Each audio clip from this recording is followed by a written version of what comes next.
You can take your situation and put it on somebody else's shoulders and start working your imagination through that character. How does that character get through it? Oh, that's great. If you can get that character to walk out the other side intact, you can do it yourself. Hello, writers and crafters. I'm Valerie Isan. And I'm Eric Mertz. And this is episode 153 of the podcast. It's April 17th, 2024, as we record this. Today, we're here with guest KATHIE Giorgio, and I'm going to read her bio, and it's going to be awesome, but let's just do the intro first. We want to thank all of our existing patrons for believing in our work offline and here on the podcast. You can become a patron of the arts at patreon.com/Valerie Isan, IHSAN, for books, writing instruction, coaching, and planning. And you can go to patreon.com/Strange Air Stories for short stories in the paranormal mystery genre. And they're all awesome. Just saying. I'm blushing. If anybody's watching their podcast, I'm blushing.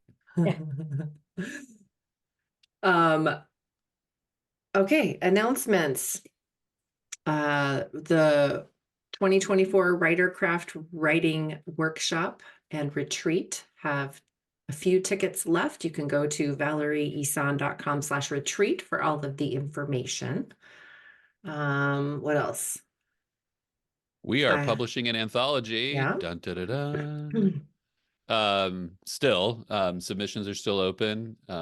Just actually met with my co-publisher on Thursday, and after talking about favorite movies and music and things that have been going on with our lives, we decided to start reading in May. So if you have a story, let's, a Pacific Northwest inspired horror story, weird fiction story, we're just looking for that Pacific Northwest flavor, send it to caretakerpress@gmail.com.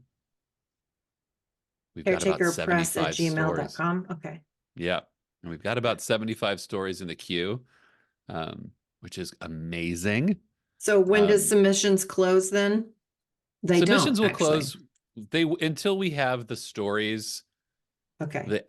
This is what we decided. When we have the number of stories that we want, that we want to publish and bring to the world, that's when we'll close submissions. But I didn't want to put an arbitrary date on it, frankly, because I didn't. We talked about this. If we got 60 stories and there was only 5 that genuinely met our standards of a good story, then, we didn't want to have to fluff it from stuff we didn't love. So, yeah, we're committed to putting out material that we really love. And so, and all right. It's so hard to have 75 stories sitting in your email box waiting, and eager writers waiting to find out if they're getting in. It's really hard. People are already emailing saying, "Hey, what do you think? What do you think? Well, I haven't started reading yet. Are you going to publish my story?" So yeah, I'm excited. Whether or not I'm still excited 70 stories into that stack, we'll see, but I can't wait to dig in. Very cool. So how are you, ongoing process notes, how are you and your co-producer going to read those? Are you like getting together, sitting around a table and like reading them out and being like, "Ooh, read this one next, it's really great"? Or are you just doing your own and sending him notes? Or okay, so we started this conversation. I had about that much beer in my glass when we started this part of the conversation, and that many beers in, we still really don't have that figured out. I honestly, because I've talked to a lot of I've talked to a lot of publishers, and everybody has a different way of doing it. The only thing we agreed is that we both wanted to read every story. And not that we didn't trust each other, but we just both said, I want to read everything. And we acknowledge that there may be fatigue. If I sit down to read 10 on a Sunday afternoon, by the 9th one, I might not catch what's great about it. Yeah, for sure. So I think once we get in, Jim Strayer, great guy, co-publisher. He said he really wants to have like some sort of graph and some sort of number system. So we'll go that way eventually, but I don't know what it looks like yet. All right. More on that later. So More if you on want that to later. start your own anthology, follow in real time on Writer Craft Podcasts.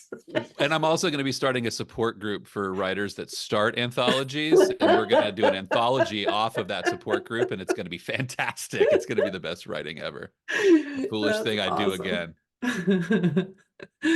Very cool. My writing how-to book is out in all of the ebook stores and on Amazon for paperback, so you can go do that. And I'm going to shift right into author update. So I have a cover now for my focus and finish book, The Goal Setting and Strategic Planning for Writers, which is an unsexy topic, but it's so needed.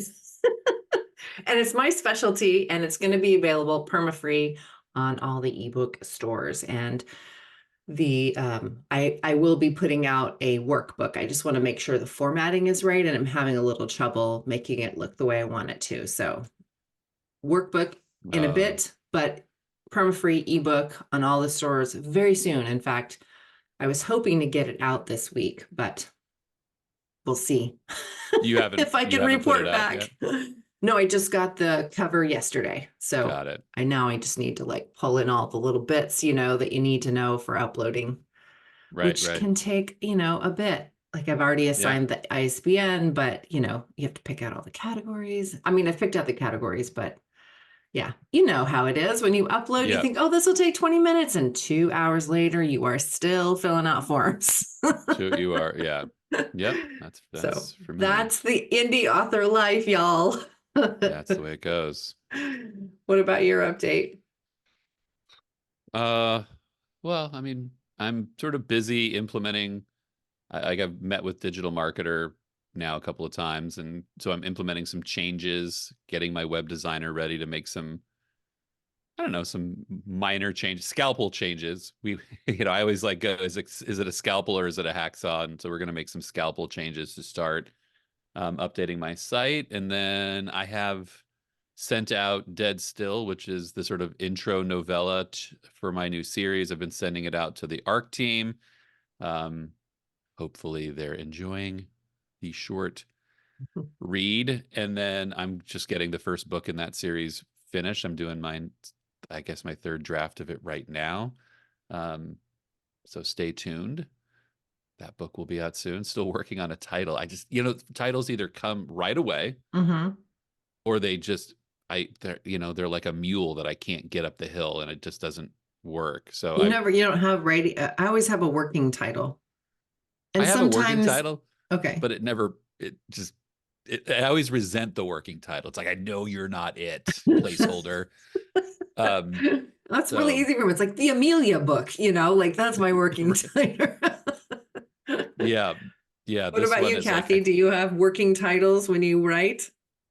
I almost always get a title pretty quickly. Yeah. Otherwise, I just go with the generic untitled until I get something out of the book itself. So Eric, are you at untitled book 3?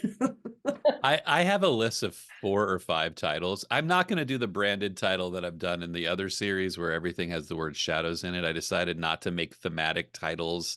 Okay. I mean, the series follows a season. It goes from like spring to fall. And I thought, well, maybe I'll make each of the titles, attach it to some part of the season, but I don't want to get into that. Then you just get your hands tied to a logic that might not work down the line. So yeah, I'll come up with one. It'll be fine. I'm going to be going out to the retreat venue next week and taking some video footage. So I'll be like creating some reels or something like that to try to drum up some, promotion for the retreat. It's pretty rad, y'all. I don't know. I think you should go check out valeriesun.com/retreat. It's an all-inclusive, all the lodging's paid, all the food is gourmet and amazing, and 4 workshops and an open mic and a scene analysis and yoga, and it's pretty rad. I really dig it. I love those two words together. Next year, Eric is coming. You heard it all. I will put a definitive yes. In 2025, I will be there. Okay. And enjoying I love that part of the valley. It's beautiful. Yeah, Marcola is really pretty. You go out to the coast a lot, you said, Kathy. Have you ever been, into this part of Oregon? I mean, not to stay, Mhm. I'm almost always on the coast. There have been a couple times I flew in and I was asked to speak at a prison in Pendleton because Okay. Oh yeah. it's called the Home for Wayward Clocks, and the prison in Pendleton is the home of the last clock-making school in the United States. Wow. What? What? And I got to go in and speak to it's a maximum security prison, so it was really quite the experience going in there. But so I've been in that side of Oregon and got to see the desert, which I didn't even know existed. Oh yeah. Yeah. Yeah, then It's drove back beautiful. to Portland and then out to the coast. I usually stay in Waldport in a little house out there that has the backyard. And Nice. absolutely love it. And you said you're going on a retreat there this summer? Well, into fall. I'll be there from August 24th to September 14th. And it's just sort of a sabbatical It's my retreat. chance to get out there and just be a writer. Yeah. Yay. Jealous. Not be a mom, That's terrific. not be a wife, not be a teacher, not be an advocate, just be out there for me. And That's great. That's really great. All right. What are you reading, Eric? What am I reading? I'm reading The Institute, Stephen King's The Institute. Stephen I'm on King. a streak with every time a Stephen King book appears, I feel like if I haven't read it, I've got to read it because I'm having my second once in a lifetime with Stephen King. So Your second once in a lifetime? What does that mean? yeah, he was like my first love, my first okay. fiction love. And I'm just like back to that place again with him where I'm like, I love it. And it's like within 5 pages, every book, I'm like, this is my hook. Here I am. They're analyzing it as you read it. How can you not, though? Well, I keep asking, why do I love it so much? And then I will answer that question like within 10 pages. There's his hook for me, and then it's set. I'm not going to put it down. Well, I have the rest of the morning. Wait a minute, today's Wednesday. I had the rest of the day. Book club meeting is tomorrow. Chop, chop. So I have to finish the book Worthy that I'm reading. I'm almost done. I'm probably in the last. I'm reading it in an ebook. So I can see like visually how far I have left to go. But that could be like the preview for the next book. So I don't actually know. Like I feel like I'm in the last chapter, but I don't actually know. So that one's almost done. Then I've got an arc to read called Dead Still. That's the next thing I'm going to read. Who sent you that? Who sent you that? And then I also promised, actually this one might jump the stack. I don't know. But I did promise another beta read for a manuscript for a friend of mine. Oh. So I'm going to hit those. Those are my next reads. Cool. Manuscripts. I wrote one of those and I can tell you that's pretty quick. So right on. Maybe I'll read that one first then. Because small wins. Small wins, right. Like, wow, I read a whole book in like an hour and a half. This is great. I rock. That's awesome. Well, we should probably start talking to Kathy. What are you reading, what's Kathy? Kathy reading? We got to figure out what Kathy's reading. Well, for fun, I'm reading a novel that is called, I just looked it up because I was like, what was the author's name? I don't remember it. It's called How to Be Eaten. Okay. And it's by Maria Edelman, who also wrote a short story collection, which was fabulous, called Girls of a Certain Age. How to Be Eaten, I just started it, and it is about a man who decides to pull together like a support group of people who have had a traumatic experience while being involved with somebody famous. Oh, okay. Is it a novel? Yes, it's a novel. And, they're meeting down in a basement, and I mean, it is so AA oriented. It's hysterical, but they're talking about what is it like to be next to somebody, involved with somebody who is really the famous person, but something happens that leaves you in the lurch. And so I literally just started it, and this woman has a wicked sense of humor. So so far it's Nice. really good. Otherwise, I am always reading student manuscripts. I teach about 85 hours a week, and so I am up to my eyebrows in student manuscripts. Wow. Genre known to man. So, Well, on that note, let me read Kathie's bio. So Kathie Giorgio is the author of a total of 15 books, 8 novels, 2 short story collections, an essay collection, and 4 poetry collections. She's been nominated for the Pushcart Prize in Fiction and Poetry and awarded the Outstanding Achievement Award from the Wisconsin Library Association, the Silver Pen Award for Literary Excellence, the Pencraft Award for Literary Excellence, and the Eric Hoffer Award in Fiction.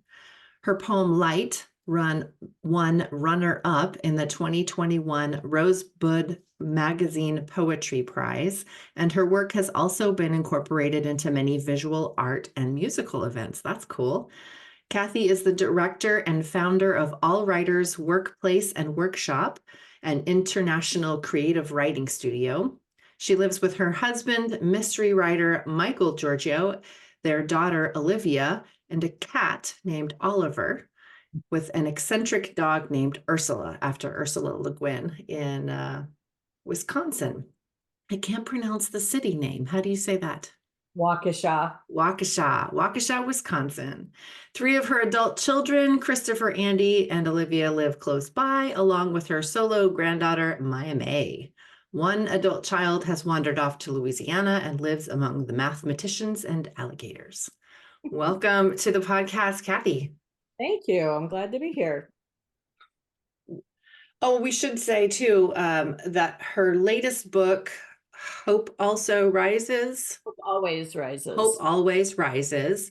And then that's the one you've got out now. And then you've got a pre-order up for the next book that comes out in October called Don't Let Me Keep You. Don't Let Me Keep You. Awesome. So a little plug there before we get started. And then I'm sure we'll have all of those links in the show notes as well. Very cool. Thank you. So we are here with Kathie talking about lots of stuff, as we do, but one of the main things is writing under chronic illness and also as a caretaker. I was going to say chronic caretaker, but that didn't sound right. Sometimes it feels like that. It could feel like that, yeah. So why don't you go ahead and just sort of give us some background on the chronic illness? Sure. Well, and I guess we would consider breast cancer chronic. I mean, I am free of it right now and have been for 6 years. But when we first started talking about doing this podcast, we were focusing on the breast cancer, which I had in 2017, and had to deal with through the release of a book and also writing the next one, which, going through something like that, which came out of the blue. I walked into my mammogram that day, not expecting anything. And in fact, I was getting ready to teach at our retreat. AllWriters does an annual retreat as well. And walked out of the appointment being told that I had an 80% chance that what they found was cancerous, which was a shock. Yeah. And so then, of course, went through surgery, went through radiation. I did not do IV chemotherapy. I did oral chemotherapy for 5 years where I was taking medications, and had to deal with my fear of, am I going to get through this? While also trying to stay motivated to write the next book, which was scary. Luckily, I had an amazing team of doctors that soon after diagnosis, I said to them, I have a book coming up and I have to be done with this by the launch. I cannot be sick. I don't want to be getting up and dying from chemotherapy or burned with radiation. And the three of them, I had a medical oncologist who did all of the medication. I did a radiation oncologist, and I had the surgeon. And all three of them sat down together with me in a room with their calendars, said, when is your book release? And let's start figuring out how we can do this. Wow. Finished with radiation the day before the book launch. Wow. So it was, everything was down to the wire. And I only took off, I took off the week of surgery, but the rest of the time I was up and running, because for me, work is therapy.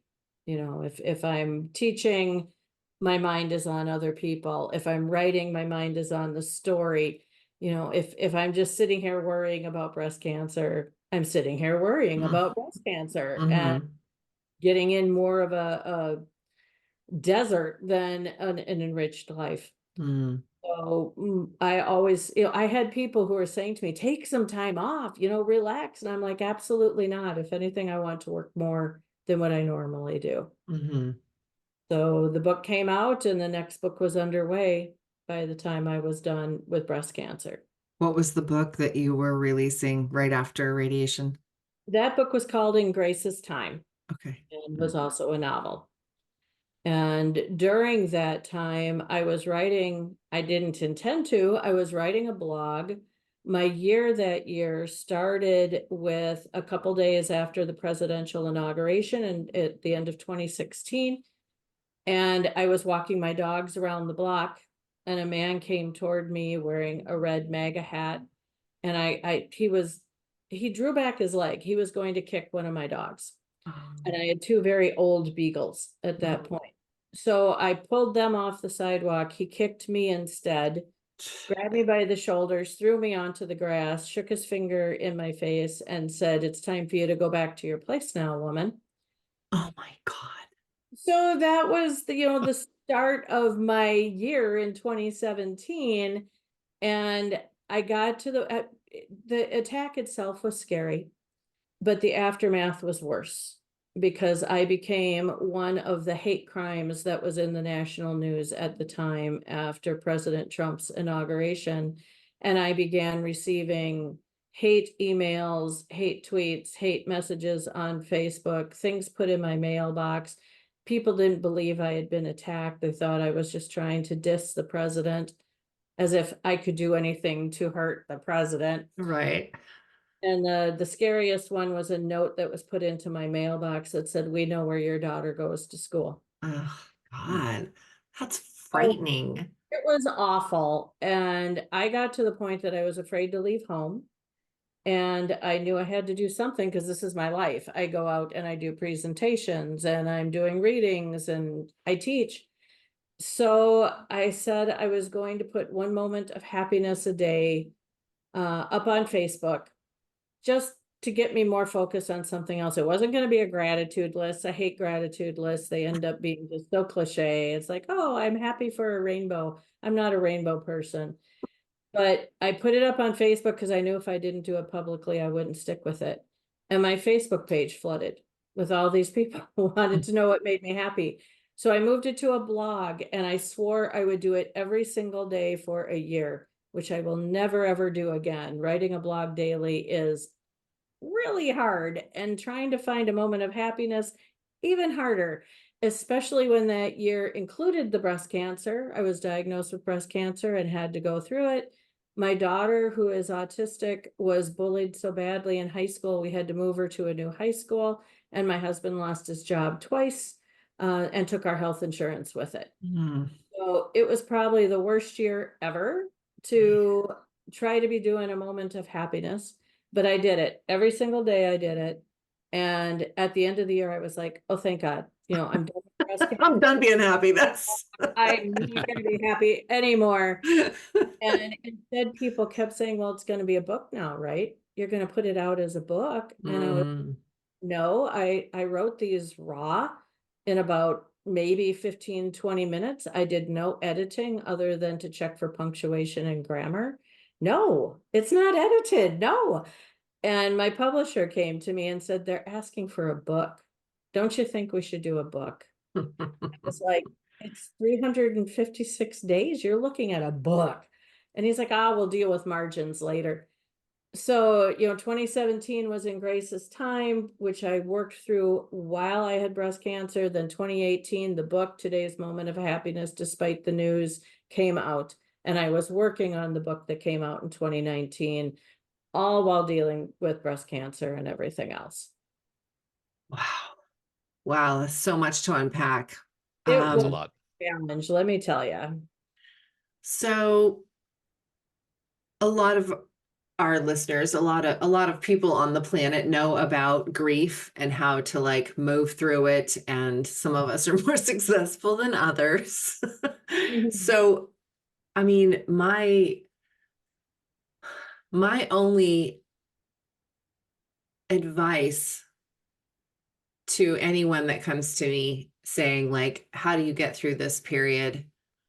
The only thing I've ever been able to say honestly is either journaling definitely saved me through that. So journaling and just putting one foot in front of the other. Like there's just nothing else to do. You just walk. So what are some of either, not, I don't want to say generic, but like across the board tips, but also ones something that anybody can do. Yeah, are also the ones that maybe pertain directly to getting words on the page or like doing your job while you're just dealing with this barrage of 2017. We're off to 2017. I like that. That was not my favorite year, that's for sure. That's another book title. Yeah, really. Not my favorite year. No, the barrage of 2017. Oh, But right. yeah, that could be the subtitle. Right. I mean, the first thing I always tell people, especially during times of stress and grief and things that you have to work through, is to totally throw away the idea that writers sit down and write for 8 hours a day. We don't. Most of us have outside jobs. And so I tell people, just go wherever you can, write for a half an hour on your lunch break. My husband takes a bus to and from work. He writes on the bus because that's his time that he can just sit, and luckily he has beautiful handwriting. He doesn't even do it on the keyboard because the typewriter's too bouncy. But just lose the idea that you're only a writer if you can write for hours at a crack. You write whenever you can, and you take whatever time you have and you use it.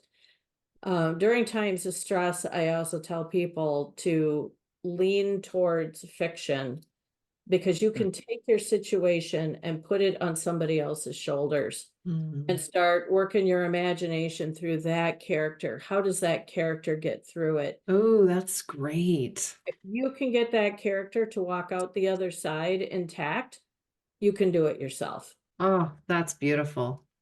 So, That's our teaser for the episode right there, Kathie.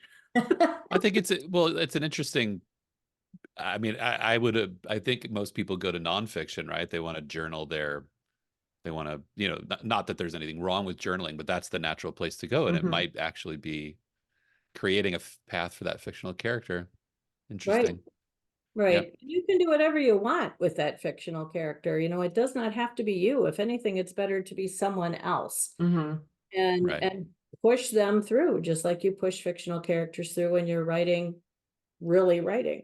But you end up getting something out of it, and you also end up with a path to follow. So, I mean, writing is a lifesaver. It gets me out of my head and into a different portion of my head. So, I mean, that's really about the only thing that I pushed during that time. It's just trying to switch your focus and allow yourself to go through the experience, but realize that there are other things out there that you can deal with too. So in terms of practicality then, so we talked a little bit about mindset.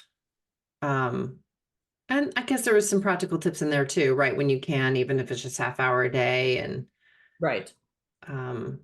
I really liked that. Put your situation on another character's shoulders, and if they can get through it, so can you. I really, really like that. I appreciate that. Well, and I think we've talked a lot about the myth of prolific, like that prolific is the only way to be.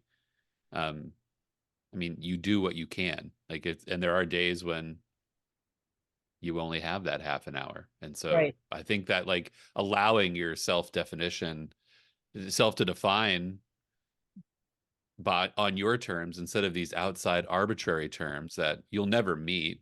Um, yeah, that's a really healthy way to go about anything. What I was was you? I was just at a book launch last week. Actually for the person who is my publicist, she came out with her first book.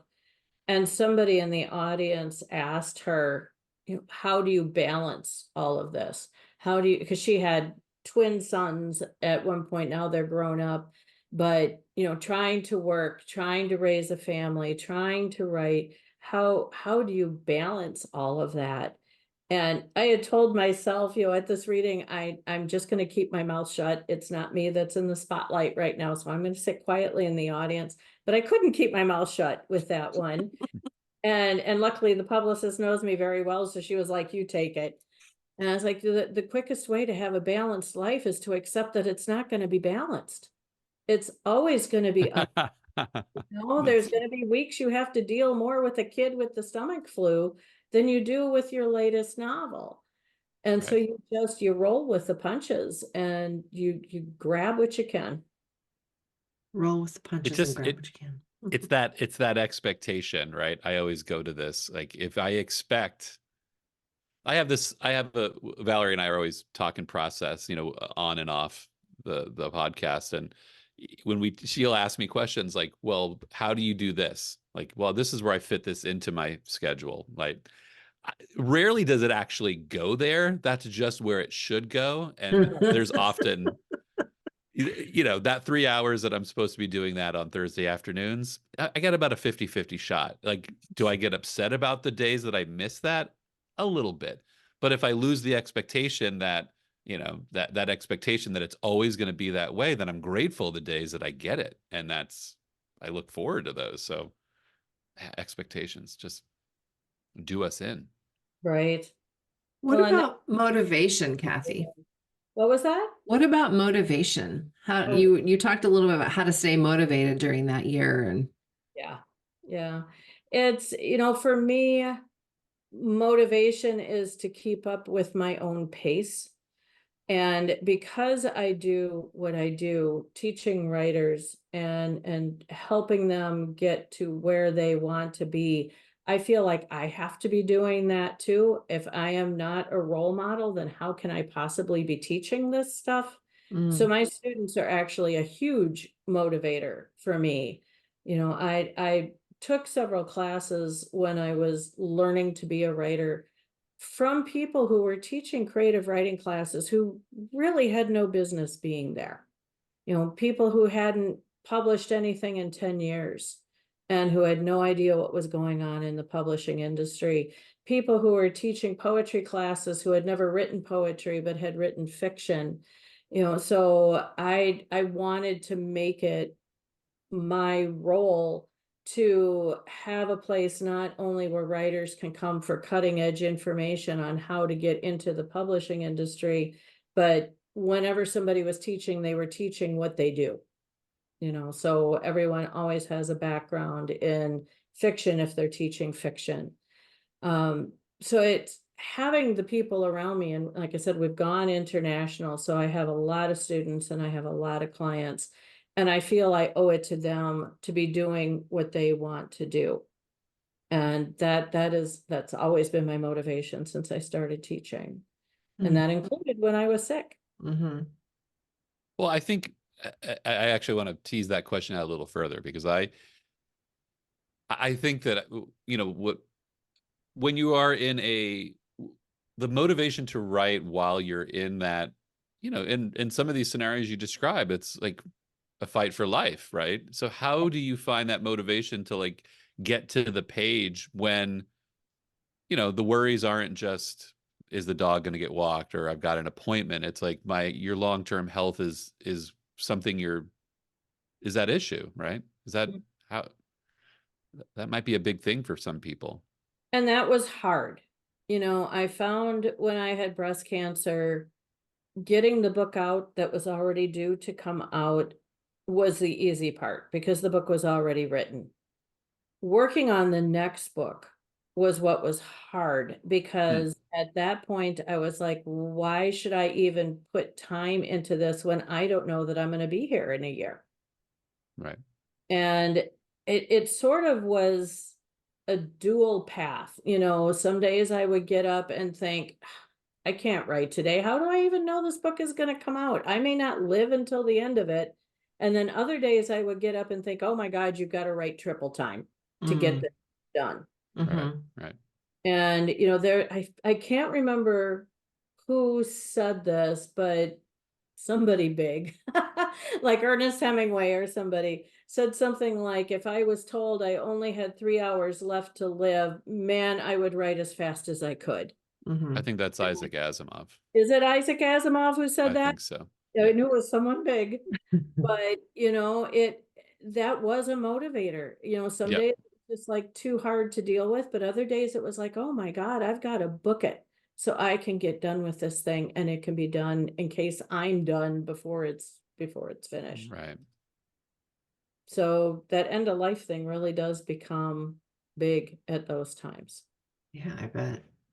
And as I'm listening to you, I can also imagine that like it's until you face that possibility and that's like a focus that just does, there's nothing similar to it. It's not the same, nowhere near like, you know, we're having work done on the house and I'm not going to get work done. How am I going to do it? It's a unique urgency and obstacle. So. Right. It really is. And it's a different mindset. And you know, like right now, I'm facing the opposite thing. It's not me that's dealing with a life crisis. It's my husband. January 17th, he was struck by a minivan and then run over by the same minivan. Oh, gosh. And is still dealing with multiple skull fractures, a fracture in his back, a traumatic brain injury, and a broken leg. And I've become a caretaker, you know, as he recovers. When he was in the hospital, I had people around me all the time that were there to take care of him. And I actually, the book that's coming out in October, Don't Let Me Keep You, I actually finished that in the ICU, sitting with him. And it was one of the things that got me through that time, sitting there with him. I read the book to him. He was unconscious most of it, but he seemed to like it. You know, it got me through.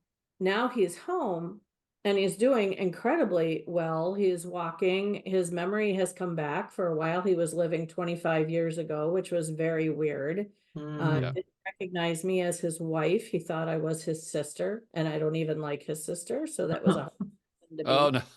Oh, no. I would say to him, you know, no, I'm your wife. We've been married for 25 years. And he would say, that's not possible. I'm not even 25 years old yet. Oh, no. And I'd be like, you're 59. But well, now every 59-year-old man wants to be, you know, 25 years old. So natural.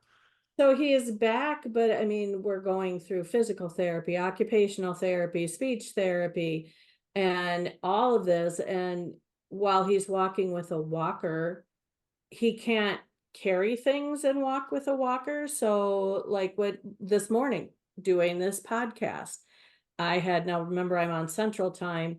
I had a client at 8:15. I have you guys at 9:30. I have a client at 11. I teach from 1 to 3, and I have clients at 4:36 and 7. Somewhere in there, I have to feed him. Right. You know, he's got to have food.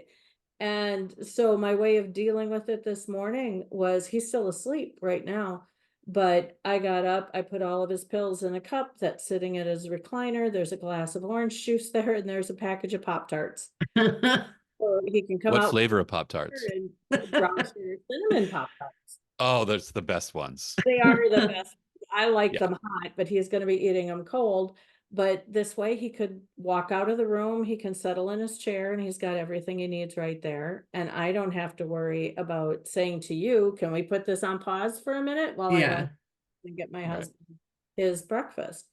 It's a whole new thing, and it's a whole new life right now. Mhm. And I am feeling the pressure of, since January 17th, I finished the book that's coming out. I have not started the next book.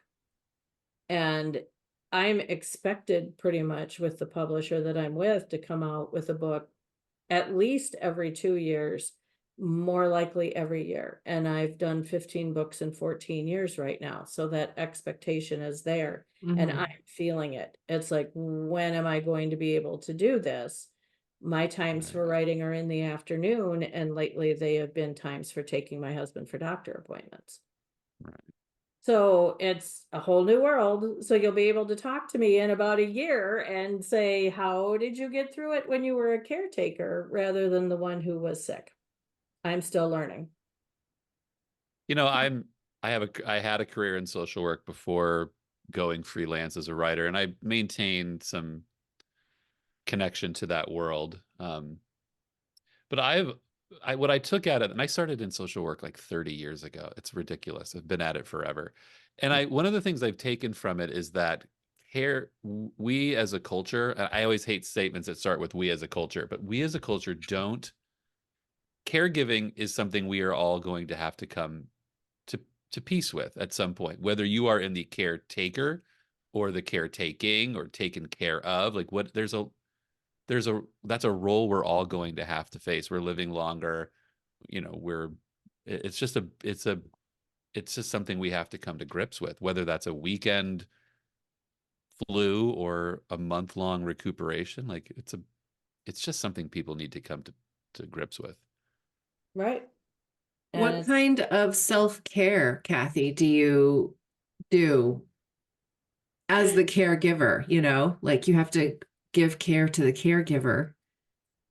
I mean, you just told us your day. Like, I don't know where that fit in, but I'm what are waiting for you? where you're going to eat, go for a walk or whatever you do, Right. right? And that's something, again, that I'm learning on the run. I mean, up until probably even a couple weeks ago, when people would say to me, what are you doing for yourself? How are you taking care of yourself? My response was to laugh and say, when am I supposed to do this? But I'm seeing, as he gets better, like, for example, one of the things I started doing about a year ago was taking piano lessons, something I always wanted to do. And when the accident happened, I stopped, because any free time I had was spent at the hospital and then at the rehab center. I just signed back up. I my piano teacher and said, can we start in May? Because I'm seeing my schedule start to loosen up now. And so I have that in front of me. Writing, of course, is a part of what I do for myself, but it's also work. I consider it a job. While it's a passion and it's a huge love of mine, it's also my job. It's what I do. So I don't consider writing as much as being self-care. It's more pressure of trying to get things done. I was going to the gym. I haven't been to the gym now since January 17th.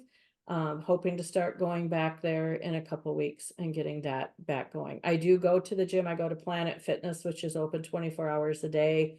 I'm one of those weird people that's there at midnight, because that's when I get my first break. And so I work out from midnight till about 2, come back home, go to bed around 3, and then I'm back up again to teach at 9 o'clock. So there isn't a whole lot of time for self-care, but I try to squeeze it in. I play Animal Crossing on the Nintendo Switch. I find time for that. Small victories are Small still victories. victories. And it kind of goes along with, don't think you're going to be writing for 8 hours a day. When you're worried about where to work in self-care, don't be thinking I'm going to go spend an hour and a half at a spa and get a massage. You're Right. probably not going to have time for that.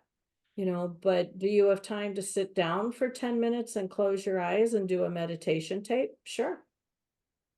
So it's just really looking at the clock with a realistic eye Mm. and realizing, hey, I do have 10 minutes here. I can use it for something. How do you get inspired when you are so super stressed? You know, like you said, you have a new book, you haven't started writing it. Like, do you have any idea? How do you get excited and inspired and when the creative well is just dry and the stress is there? How do you re-inspire yourself? How do you That's a hard question.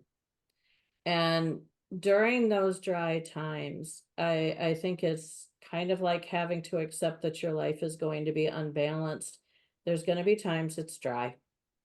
And the very first thought that always comes to mind during those times is, I'm finished. You know, there's not gonna be any more work. There's not going to be any more stories. I'm dry forever. It's never ever going to come back. And that's catastrophic thinking, and try to work your way out of it. Well, remember other times when you thought you were done and you're not. You produced things since then. I think for me, my ears are always open, and I will hear something and that will capture my brain, and I will suddenly want to write something about that. Hope Always Rises, the book that came out last year, is a perfect example. I was in a coffee shop and I heard two women talking behind me, and apparently they had a friend who had recently chosen to end her life, and they were ripping her apart. What an awful thing to do. What a selfish thing to do. How could she do this? How could she leave her husband and her children? What a monster. How irresponsible. And I got ticked off. And they're wondering why as this conversation's going on. Like, yeah. And I mean, I'm in a creative lifestyle. I deal with writers all the time. I have known so many people who have chosen to end their lives. And I stood up and I looked at these two women and I said, you know, you're really asking the right questions, but you also need to be asking, how much pain was this person in that she thought this was a logical and reasonable thing to do? And then I walked out and I went home, and Hope Always Rises immediately started. And totally weird book for me. I write literary fiction. This is still literary fiction, but it's also magical realism. It is set in a gated community in heaven that is only for people who have chosen to end their lives. Oh, wow. And there's famous people in the book. God is in the book. I got to write God. He's my favorite character ever. Hope is the main You're like character. Terry Pratchett. You're like writing death, you know, like I love it. This is a book about suicide, and it's funny. You know, I had a ball writing this book. I had no intention of writing this book. You know, the idea was not in my head until I heard these two women talking, and I got mad. Right. So I think one of the ways I remotivate myself is I am always listening. You know, you don't want to sit next to me in a restaurant, because I am listening to every bit of conversation that comes out of your mouth. I'm listening to song lyrics. I'm listening to headlines on the news, and that will get me going more than anything. The new book that's coming out, Don't Let Me Keep You, that came from hearing somebody on the phone in a restaurant. And as they were getting ready to say goodbye, they said, now don't let me keep you. I'll talk to you soon. And I was like, don't let me keep you. Don't let me keep you. And it became, I had my title immediately. And it ended up being, it's a novel about motherhood and having to learn to let your kids go. Don't let me keep you. So there's the motivation. And I think writers in particular never ever give up pretending, you know, especially writers of fiction. You know, we used to sit down with our toys and change storylines mid-thought because we could. We were kids, you know. Suddenly we were I played with Barbies and Breyer's horses. And 1 minute Barbie would be this person, and 2 seconds later she'd be that person. We carry that into our adult lives as writers, and follow those thoughts, follow those questions, and that's what gets us going. So when we start being too logical, that we dry up. Yeah, it's funny. I have a 9-year-old, and he plays a lot, and I will overhear it, and I love the sound of play because it's just fantastic. But it always rankles me a little bit when the kids start to put rules around things. Like sometimes they'll in order to start playing, they'll start making rules. And I'll say, no, go the other way around. Like go out and like with no rules. And then when you figure out what you're doing, maybe add put a box around it. But yeah, that impulse to like, yeah, I love that idea. I love that Barbie can be one thing 1 minute and another the next. So this is good for me to hear too, because I was like, you said, don't go for logic, because my next question was going to be like, okay, so you're always listening. So when you're feeling like you don't have a story, should you go out and like listen to stuff on purpose to hear a story, or like, does that kill it? So I think I got my answer. One of my favorite places to go is the food court in the mall. Because people have to speak loudly to be heard. And, you get the most amazing things over here. My husband and I out to dinner, because Michael writes mystery and horror, we look like we hate each other at dinner because we aren't talking to each other. We're too busy listening to the conversations around us. Do you like write down snippets? Do you have like a little moleskin? Always. Yes. Without a notebook. That's funny. That's awesome. Thank you so much for talking with us. This has been lovely. Absolutely. And I don't want to keep you from your next, aren't you teaching a class in like 10 minutes or something? In about 10 minutes, I have a client. Yep. All right. Well, it's been a joy, and I would love to have you on next year to find out how it was to write the next novel while you were a caretaker. I actually had an opening sentence yesterday. Ooh. So that means I'm going to start somewhere. Awesome. Well, congratulations on the first sentence. That's where it starts. That's hard. Yeah. Okay. Well, where can people find you online? Anything you want to plug right now before you go? To find me, the writer, you can find me at KATHIEGIORGIO.org. That's KATHIEGIORGIO, KATHIEGIORGIO.org. To find my studio, AllWriters Workplace and Workshop, it's allwritersworkshop.com, all one word. And you can find all the classes and workshops and coaching, editing. We do everything. We are a one-stop shop. So you can find me there. You can find me on Facebook, Twitter, Instagram. I have not done the leap into TikTok yet. I'm kind of trying to avoid it because it scares the hell out of me. But you can Google my name. You'll find me anywhere. All right. And the new book is Hope. The new book that came out last year is Hope Always Rises. Always Rises. Came out in February of last year. And the book this year is called Don't Let Me Keep You, and it is being released on October 3rd. It just went up for pre-sale yesterday. All right. Well, now we know where to find literary fiction or magical realism, poetry, essays, all of the things. Thank you so much for coming, Kathie. Thank you for doing this. All right. Bye for now. Bye-bye.